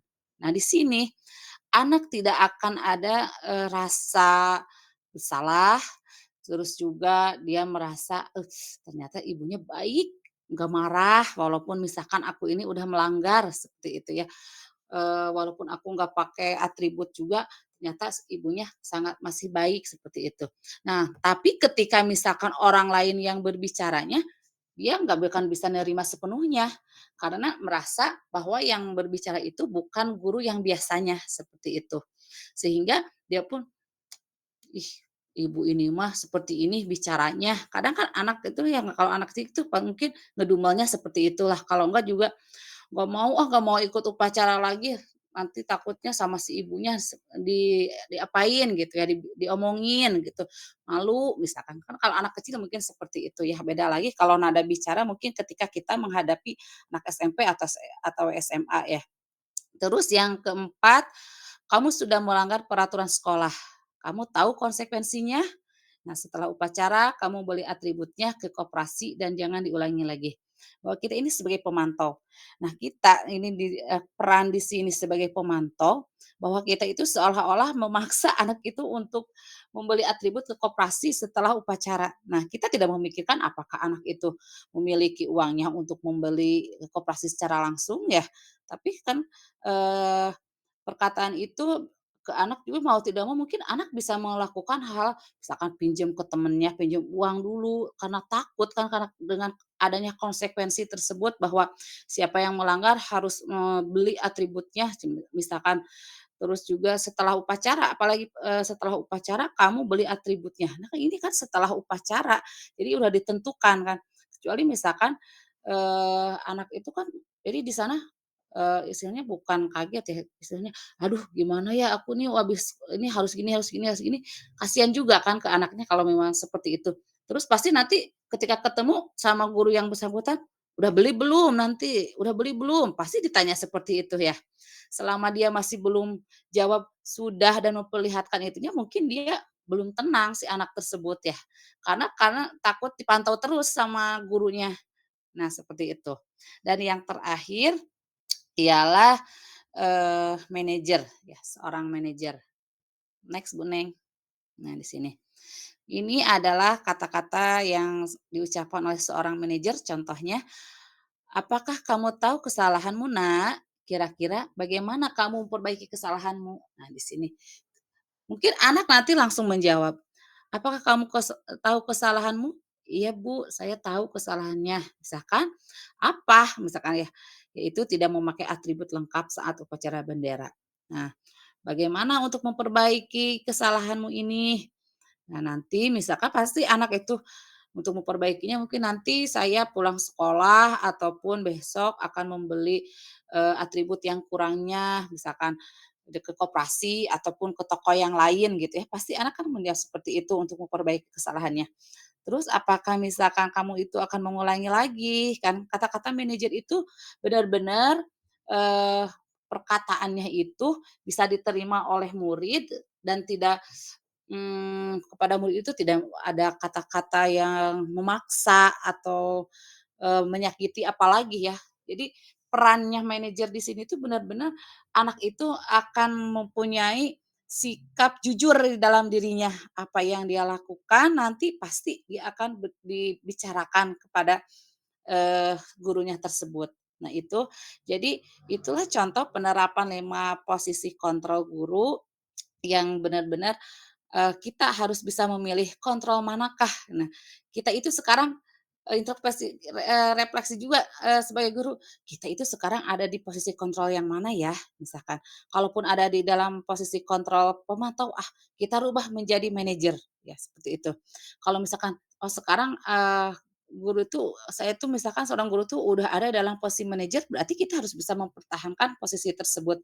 Jangan sampai udah kita bisa menjadi seorang posisi kontrol kita itu ada jadi manajer, sehingga karena tidak bisa menahan emosi, kita bisa merubah posisi kontrol itu jangan sampai kita seperti itu. Apalagi kita misalkan, guru plus orang tua berarti bukan hanya di sekolah saja posisi ini kita terapkan, tapi juga di rumah kita pun kita bisa menerapkannya. Mungkin Itu Bapak Ibu yang dapat saya paparkan, mudah-mudahan, bisa dimengerti dan jelas ya mungkin. Terima kasih, atas perhatiannya, saya akhiri. Wassalamualaikum warahmatullahi wabarakatuh. Waalaikumsalam warahmatullahi Waalaikumsalam wabarakatuh. warahmatullahi wabarakatuh. Luar biasa sekali ya materi barusan dari Ibu Ana. Mengingat waktu yang sudah mulai agak larut ya Bapak Ibu, kita lanjutkan saja ke pemateri selanjutnya karena masih ada 2 lagi nih ya. Yang keempat, di sini ada Ibu Neng Sri Gustiana dari SMP Negeri 2 Cimas. Yang paling jauh nih, kita ngacleng dulu ke Cimas ya. Mangga Ibu Neng, dipersilahkan. Assalamualaikum warahmatullahi wabarakatuh. Waalaikumsalam Waalaikumsalam warahmatullahi wabarakatuh. Oke, teman-teman izin ya, izin menyampaikan nih kita sedikit nge-refresh dulu nih. Sebetulnya, kita seperti apa sih di mata mereka, di mata siswa-siswi kita ya, atau kita sebagai apa sih di sekolah itu, kayak kita, apa, berkaca diri atau mungkin, apa namanya ya, kita merefleksikan diri sendirilah ya. Posisi kontrol apakah aku nah kita sering seperti ini nggak ke siswa nih, "Kamu tidak pernah benar melakukannya." Semacam seperti itu. Jadi kayak merasa anak tersebut disalahkan, "Kamu tidak pernah benar melakukannya." Akan seperti apa ketika kita berbicara seperti itu ke mereka tuh, mereka hatinya akan seperti apa? Pasti mungkin akan terluka ya, Betul, gitu. benar yang terluka. Heeh, terluka gitu. Dan bakalan sedih, nggak akan menunjukkan ke kita, tapi mungkin kalau keseringan mereka akan berbicara dengan teman-teman mereka bahwa mereka, merasa, sakit hati atau, sedih atau merasa dikecilkan, seperti itu ya. Mudah-mudahan di antara kita nggak ada yang seperti itu. Oke, selanjutnya posisi kontrol apakah aku, eee, di sini ada, "Saya kecewa sekali dengan kamu." Biasanya guru tuh, meskipun kecewa mungkin nggak akan ada ya yang bilang, "Saya kecewa sekali dengan kamu," seperti itu ya. Jadi biasanya mungkin anak tersebut berprestasi atau biasanya anak tersebut tidak pernah terlambat datang ke sekolah atau biasanya anak tersebut itu rajin, rajin mengumpulkan tugas gitu ya. Tapi ketika dia berbuat kesalahan, guru tidak lantas langsung berbicara, "Kecewa sekali dengan kamu," gitu ya. Karena kata-kata seperti ini mungkin akan menyakiti atau melukai hati mereka ya. Posisi kontrol apakah kita pernah seperti ini, di masa lalu, mudah-mudahan di masa sekarang dan ke depannya kita nggak akan menggunakan kata ini ya. Ketika kita pernah melakukannya, mudah-mudahan ke depannya kita nggak akan melakukan ini lagi. Posisi kontrol apakah aku selanjutnya, eee, apa rencanamu untuk menyelesaikan masalah ini? Nah ini, posisi manajer ya. Nah misalkan nih contoh, anak tersebut pernah melakukan kesalahan, terus kemudian, contohnya nih, kesalahan apa sih yang dia lakukan? Misalkan kesalahan kesalahan karena kecewa dengan seorang teman, temannya pernah mencontek seperti itu dan dia merasa tidak terima dan dia, kemudian bersikap, sedikit kasar kepada temannya, mendorong mendorong temannya atau, terus kemudian melukai hati temannya dengan kata-katanya dia sendiri. Terus kemudian dia merasa, eee, karena dia sedih, karena dia selalu, apa namanya, dicontek atau bagaimana gitulah ya, misalkan contoh seperti itu. Nah, kita sebagai seorang manajer, kita harus mencari tahu nih, apa sih penyebab dia seperti itu, gitulah ya. Kita cari tahu, kita cari tahu ke anak tersebut, apa yang menyebabkan kamu, merasa merasa seperti itu, kecewa dengan teman. Nah, kita kita tanya ke anak tersebut, "Apa rencanamu untuk menyelesaikan masalah ini?" Gitu ya. Jadi kita serahkan kepada anak tersebut untuk mencari solusinya sendiri dengan bimbingan kita, seperti itu ya. Oke, next. Posisi kontrol apakah aku? Ayolah, aku kan demi bapak bapak atau ibu ya. Nah, kemungkinan ini posisi seorang teman ya, seorang teman, menjadikan siswa atau siswi kita itu adalah seorang teman. Jadi kita selalu akrab dengan mereka, kita anggap kita anggap murid kita itu adalah, teman kita, tapi, ada batasan sih meskipun, seorang teman yang, murid dengan guru gitu ya. Apakah kamu tidak pernah mendapat nilai jika tidak mengerjakan tugas? Nah, ini cenderung ke pemantau, oke? Benar ya? Kamu Pemantau tidak pernah mendapatkan nilai jika tidak mengerjakan tugas sebab oke, akibat yang pantau. ya, kita ingat dulu waktu zaman kita sekolah, kita sering sekali mendapatkan kata-kata ini, betul tidak? Gitu. Tapi kita tidak pernah menyalahkan mereka karena mereka yang membangun kita sampai kita menjadi seperti ini, gitu ya. Oke, tapi sekarang sudah berbeda, kita tapi masih ada yang seperti ini dan kita tidak bisa menyalahkan mereka karena kita juga butuh butuh orang-orang yang memposisikan dirinya sebagai pemantau, gitu ya. Betul nggak? Nah, kita kita kita selalu butuh butuh posisi pemantau. Nah, tapi ketika anak terus-terusan dipantau, terus-terusan diatur gitulah ya, diatur, dipantau, terus kemudian, eee, ketika berbuat sedikit kesalahan langsung disalahkan secara tegas gitu. Kadang-kadang mereka itu malah, bukan menolak, tapi mereka itu kayak model berontak seperti itu ya, sedikit banyak seperti itu. Oke, kita lanjut lagi yuk. Nah, di sini ada keyakinan kelas.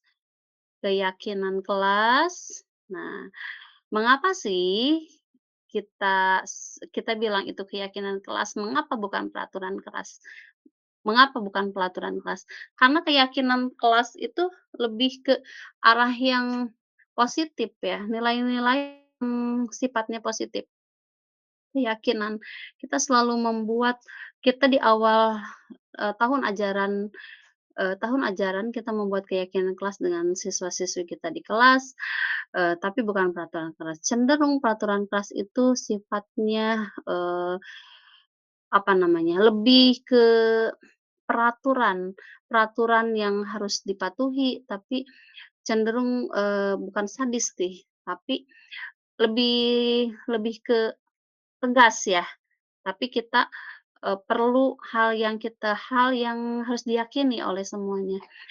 Nah, keyakinan kelas, hal-hal yang positif yang kita terapkan di kelas, gitu. Oke, nah, di sini pembentukan keyakinan kelas sendiri itu bersifat abstrak ya, gitu. Jadi, betul-betul terlihat misalkan contoh nih, pembentukan kelas tuh yang seperti apa sih? Apakah, mereka itu, apa tuh namanya, misalkan harus membersihkan kelas, kayak gitu ya. Jadi jangan buanglah sampah sembarangan, tapi kita, gunakan kata jagalah kebersihan, terus seperti itu ya.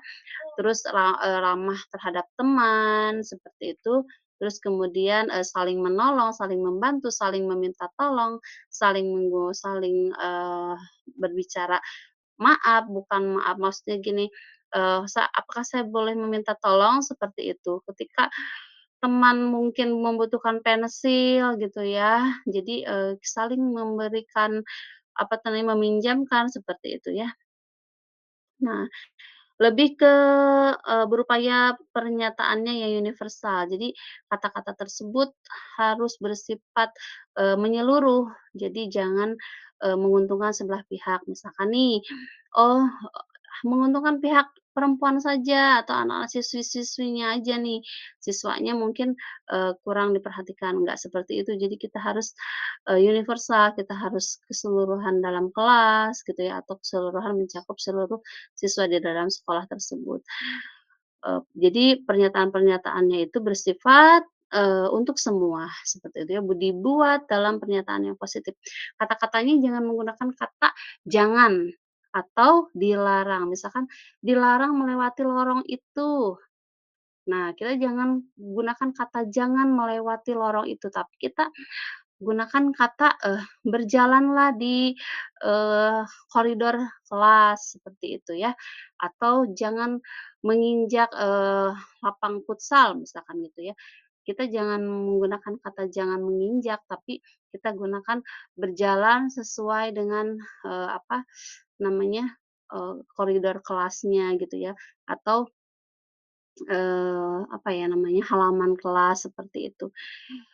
Kita gunakan hal seperti itu ya. Jadi, eee, terus kemudian katanya itu jangan terlalu panjang, jadi harus sedikit saja agar mudah diingat. Jadi katanya itu nggak perlu panjang lebar atau panjang kali lebar nggak usah ya, nanti dia akan bermeter-meter, nanti nggak kebagian yang lain, kepanjangan nggak susah diingat ya. Jadi gunakan kata yang pendek tapi mudah diingat gitu, seperti itu ya. Jadi kalau misalkan kita gunakan, apa namanya, saling menghormati antar teman, atau bilang aja langsung saling menghormati, saling menghargai, seperti itu ya. Terus kemudian sesuai dengan kondisi kelas dan sekolah sehingga mudah diterapkan. Nah, kondisi kelas kita seperti apa? Misalkan nih, kita berada di kelas yang luar biasa aktif nih, biasanya ini kalau anak-anak SMP kelas 9 kan mereka itu, cenderung apa tuh namanya, mencari jati diri mereka, agak sulit diatur seperti itu ya. Jadi memang, posisi, pemantau itu dibutuhkan ya, tapi memang posisi manajer itu lebih baik. Nah, mereka itu, kadang harus kita beri pendekatan dengan cara kita rangkul, kita raih, kita lihat mau mereka apa, seperti itu ya. Jadi nggak bisa nih kita terus-terusan sebagai, pemantau seperti itu, ditakuti oleh mereka. Tapi kita juga harus, lihat bahwa mereka itu perlu kita dekati, perlu kita raih, perlu kita rangkul, seperti itu ya. Nah, terus kemudian sebentar sebentar. Oke, kenapa tadi lupa ya? Oke. Selanjutnya itu, semua warga sekolah atau warga kelas dilibatkan saat membuat keyakinan kelas, pasti ya. Kita pasti melibatkan seluruh warga sekolah, kita pasti melibatkan seluruh warga kelas untuk membuat keyakinan kelas tersebut. Nah, misalkan contoh nih, kita membuat keyakinan kelas, diusahakan siswa di dalam kelas kita itu semuanya ikut, semuanya hadir, semua memberikan suara mereka. Nah, lalu kita tampung semua suara mereka, terus kita, pilih, bukan kita pilih sih, kita kelompokkan nih, misalkan siapa saja nih yang cenderung lebih memilih ke harus saling menghargai, harus saling menghormati, seperti itu ya. Nanti setelah, kita raih, kita rangkum, kita ambil beberapa untuk kita simpan di depan kelas dan dijadikan tempel di mading kelas, seperti itu ya. Nah, begitupun sama dengan keyakinan sekolah. Seluruh warga sekolah termasuk guru, jaga sama harus memberikan, apa namanya, suaranya, untuk memberikan suaranya, memberikan suara atau memberikan pendapat, apa sih yang membuat mereka nyaman di sekolah untuk dijadikan bentuk keyakinan kelas. Oke, seperti itu. Oke, apakah sudah cukup? Oke. Ya, terima kasih banyak. Selanjutnya akan disampaikan oleh Bu Yeni, silahkan. Oke, ya. Terima kasih Ibu Neng dari SMP Negeri 2 Cimas ya. Walaupun tadi ada terkendala, sepertinya sinyal ya Bu ya di sana sedang jelek ya. Trouble biasalah. Iya, tapi alhamdulillah bisa teratasi dan Bapak Ibu masih semangat ya, satu pemateri terakhir nih. Oke Siap. ya. Semangat. Tetap semangat. Kita ada satu materi terakhir yaitu dari Ibu Yeni Nuraini nih sebagai penutup dari SD Negeri Sempur Caga. Kepada Ibu Yeni dipersilakan. Terima kasih untuk waktunya Ibu Moderator. Selamat malam Bapak Ibu. Baiklah, saya akan melanjutkan materi. Tadi yang dibahas tentang keyakinan kelas, sekarang kita ke segitiga restitusi. Dalam dunia pendidikan, kita dapat melakukan disiplin diri kepada peserta didik melalui segitiga restitusi. Nah, jika peserta didik tersebut melakukan pelanggaran keyakinan atau kesepakatan kelas. Nah, apa itu segitiga restitusi? Yaitu suatu proses dialog yang dijalankan oleh guru agar dapat menghasilkan murid yang mandiri dan bertanggung jawab. Atau proses menciptakan kondisi bagi peserta didik untuk memperbaiki kesalahan mereka, sehingga mereka bisa kembali ke kelompok mereka dengan karakter yang lebih kuat. Nah, di sini ada 3 langkah dalam segitiga restitusi. Yaitu yang pertama, Aduh, ya mama ganggu tadi, ya Allah. menstabilkan identitas, kemudian validasi tindakan yang salah, yang ketiga menanyakan keyakinan kelas. Nah, itu adalah tahapan-tahapan dari segitiga restitusi. Selanjutnya,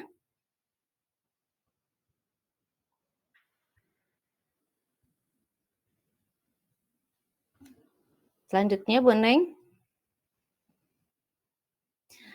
Nah, tadi dalam tahapan segitiga restitusi ada menstabilkan identitas ya, yang mana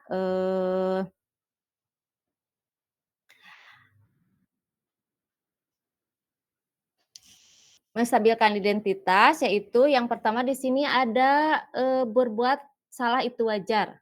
Kemudian tidak ada manusia yang sempurna. Ibu, Bapak juga pernah melakukan itu.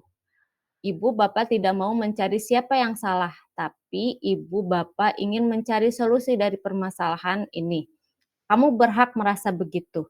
Nah, jika anak berbuat salah, maka ada kebutuhan dasar mereka yang tidak terpenuhi. Bagian dasar segitiga restitusi memiliki tujuan untuk merubah orang yang gagal karena telah berbuat kesalahan menjadi orang yang sukses, ya. Kita harus mampu nih meyakini mereka dengan mengatakan kalimat-kalimat yang tadi, yaitu yang di sini berbuat salah itu wajar, kemudian tidak ada manusia yang sempurna, baik Bapak Ibu juga pernah melakukan hal itu, Bapak Ibu tidak mau mencari siapa yang salah, tapi Bapak ingin mencari solusi dari permasalahan ini, kemudian kamu berhak merasa begitu. Nah, ketika seseorang dalam kondisi emosional, maka otak tidak akan mampu berpikir rasional. Saat inilah kita menstabilkan identitas anak. Nah, anak kita bantu untuk supaya mereka tenang dan mencari solusi untuk menyelesaikan permasalahannya. Yang selanjutnya, langkah selanjutnya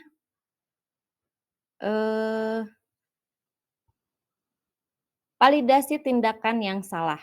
Nah, pada langkah kedua ini kita harus memahami dan menemukan kebutuhan dasar kebutuhan dasar yang mendasari tindakan anak berbuat kesalahan. Ya. Nah, di sini berdasarkan prinsip setiap individu berupaya memenuhi suatu kebutuhan tertentu. Nah, di sini kamu pasti punya alasan mengapa kamu melakukan hal itu. Jadi kita langsung bertanya kepada anak alasan mengapa dia melakukan hal seperti itu. Ya, yang kedua, padahal kamu bisa melakukan hal yang lebih buruk dari ini.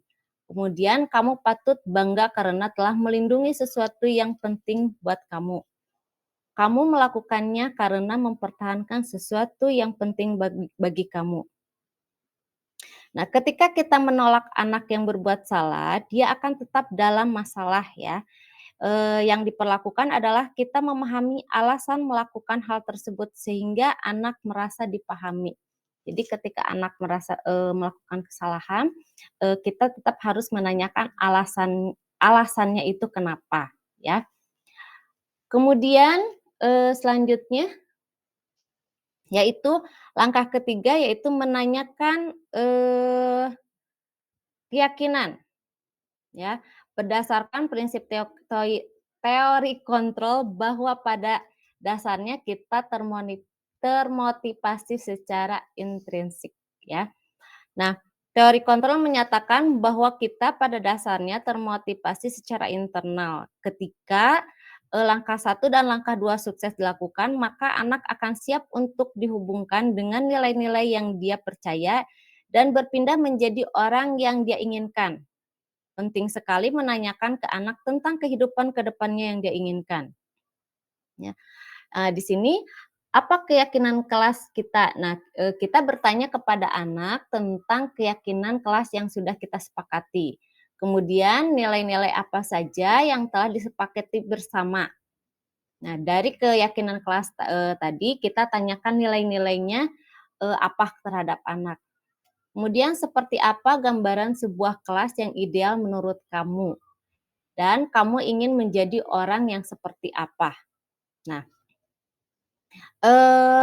ketika mereka sudah menemukan gambaran masa depannya, guru dapat membantu mereka untuk tetap fokus pada gambarannya, ya, melalui segitiga restitusi ini, ya. Nah, jadi pada setiap kasus di sekolah kita harus apa?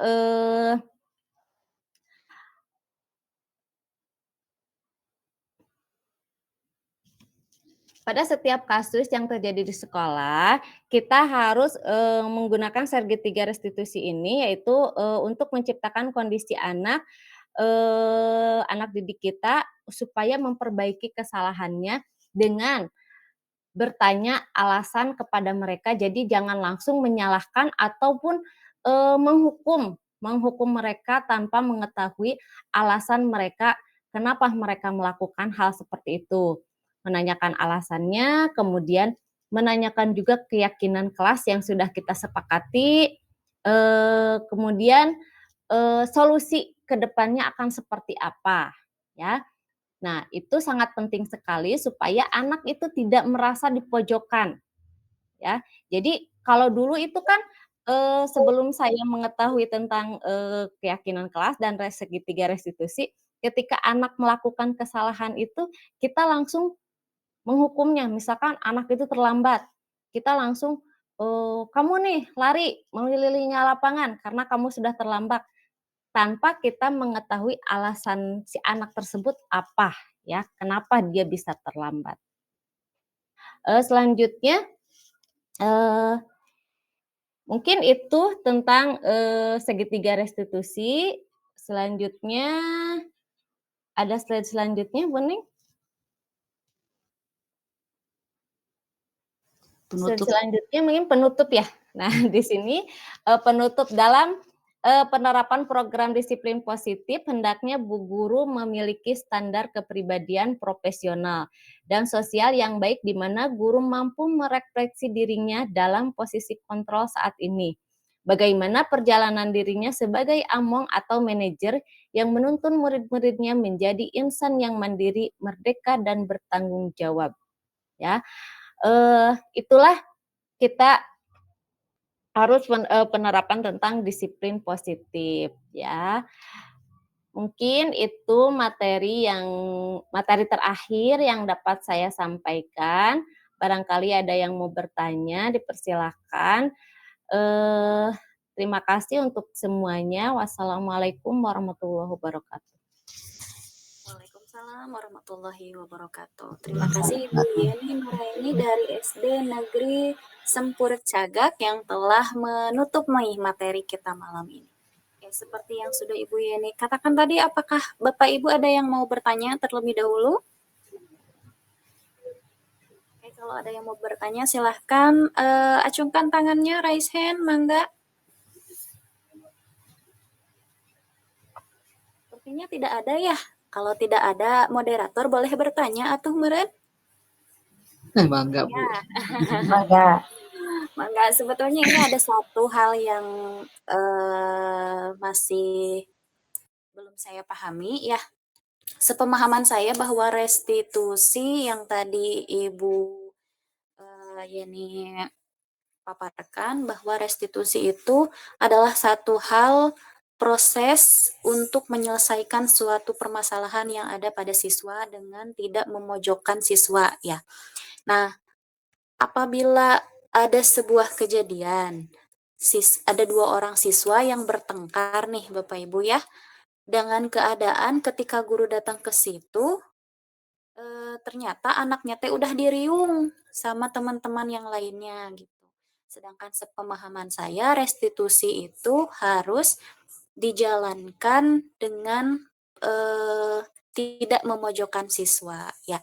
Kalau misalkan dilakukan restitusi dengan proses terbuka di depan teman-teman yang lainnya, itu akan memojokkan siswa, yang menjadi dalang dari pertengkaran tersebut. Tapi di satu sisi, kedua siswa ini tidak mau diajak untuk masuk ke ruang tertutup untuk melaksanakan proses, restitusi. Apakah boleh nih, proses restitusi ini dilakukan secara terbuka di depan teman-temannya gitu Bapak Ibu? Lalu, adakah dampak yang terjadi kepada siswa ketika restitusi itu dilaksanakan di depan banyak orang? Mungkin itu saja Bapak Ibu pertanyaannya, mangga.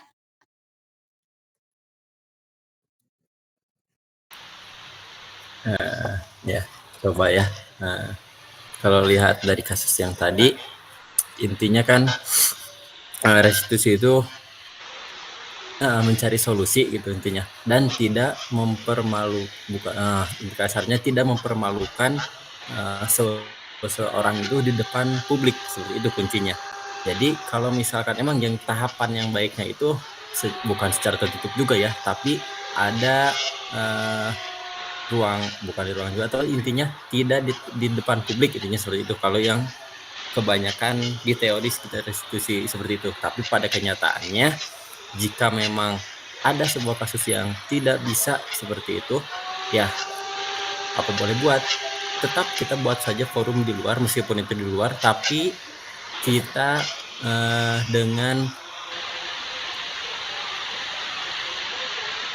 tetap dengan step-step segitiga restitusi yang sudah kita tahu. Jadi tidak ada indikasi menyalahkan, tidak ada indikasi memojokkan. Jadi tetap saja segitiga restitusi seperti biasa dilaksanakan, hanya saja di luar ruangan terbuka. Dan itu pun sebetulnya bisa kita kondisikan meskipun di ruang terbuka, karena meskipun akan menarik perhatian orang lain, atensi orang lain, itu hal wajar karena itu di luar. Tetapi bisa kita juga memberikan pemahaman terhadap yang ingin tahu. Mungkin seperti itu sih gambaran dari saya. Mungkin yang lainnya bisa menambahkan. Oke, mungkin Pak Asep saya tambahkan ya. Jadi mungkin karena keadaan kedua anak ini memang tidak bisa untuk dibawa kompromi, mungkin ya dibawa ke ruangan gitu ya Bu Anissa ya. Nah. Oke. Si puncak tinggi cenayang, jadi nggak mau dilerai dan dimasukkan ke dalam ruangan gitu misalkan. Iya. Misalkan sih ada kejadian begitu. Ya, kebetulan saya SMP juga ya Ibu. Jadi kebetulan saya pernah menangani juga ada anak saya wali kelas 9, dan memang anak itu agak lumayan luar biasa ya. Bukan tidak baik tetapi luar biasa. Begini, kan di dalam segitiga restitusi itu ada yang namanya mengidentifikasi dulu ya masalah. Nah, di situ itu kita akan berusaha untuk menstabilkan dulu emosi anak di situ ya. Jadi hal yang pertama itu paling tidak kita bisa mereda emosinya mereka dulu gitu. Jadi walaupun ada yang tidak bisa terlalu emosi begitu ya, tetapi kadangkala kalau di sekolah itu ada guru yang biasanya sangat ditakuti atau memang sudah misalkan gas gitu kan, kadang-kadang mereka juga ada yang takut gitu. Pasti ada dalam satu sekolah itu misalkan guru laki-laki yang sangat berperan di situ sebagai bukan wakasek ya, apa namanya tuh, bagian yang kesiswaan ya kan. Biasanya kan kesiswaan yang bertindak di SMP itu untuk menyelesaikan masalah-masalah seperti itu. Jadi dalam segitiga restitusi itu menurut saya sih mungkin seperti Pak Asep juga tadi bisa di luar secara terbuka kan, tetapi kita menerapkan segitiga restitusi itu yang pertama kan menstabilkan dulu ya. Pasti kita akan dalam mengidentifikasi masalah itu kan menstabilkan dulu emosi ya. Jadi sudah kita redakan dulu. Nah di situ ya walaupun mungkin ya kata Pak Asep juga bisa secara terbuka ya di depan teman-temannya kan, tapi alangkah baiknya mungkin ya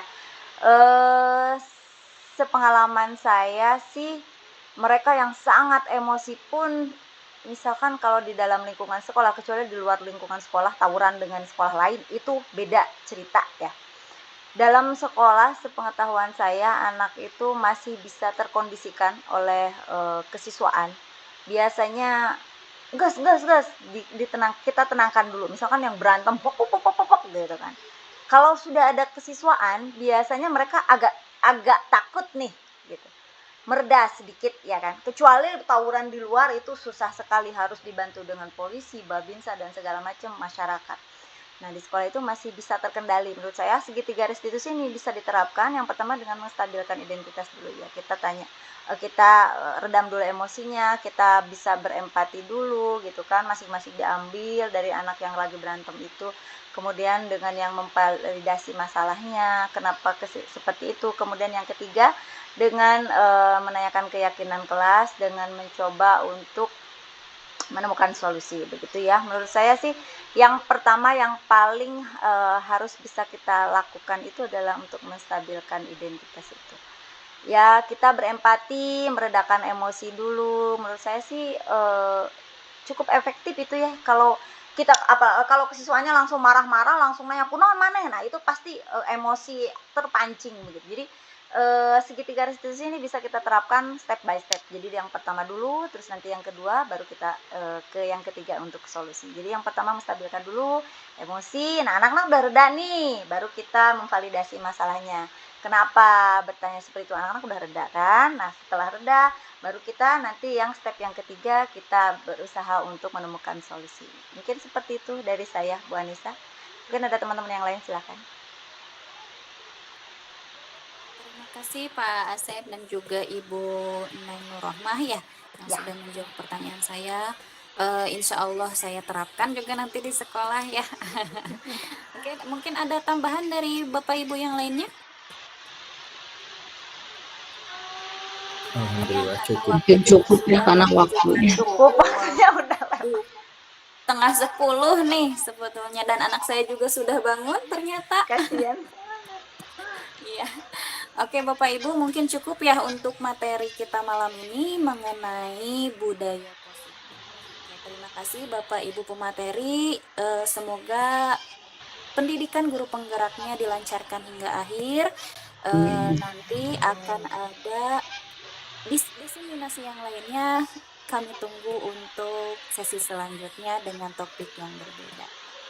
Mungkin untuk sebelum saya tutup, kita foto bersama dulu ya Bapak Ibu. Oke, silakan dibuka kameranya Bapak Ibu. Share screen-nya di itu dulu saya screen-nya. Oh ya, siap. Kela, stop sharing. Oke. Nah, gitu. Ya. Yuk. Lupa. Oke, yuk dibuka kameranya untuk slide pertama dulu. Berikan senyuman tercantik dan tergantengnya. Oke, 1, 2, 3, cekrek. Selanjutnya, slide yang kedua, silahkan. 1, 2, 3, cekrek.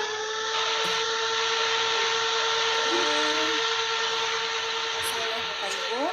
Oke, untuk malam ini kita cukupkan sampai di sini. Mohon maaf, saya sebagai moderator ada salah-salah kata. Wassalamualaikum warahmatullahi wabarakatuh. Waalaikumsalam warahmatullahi wabarakatuh. Terima kasih buat semuanya yang udah hadir nih. Terima kasih.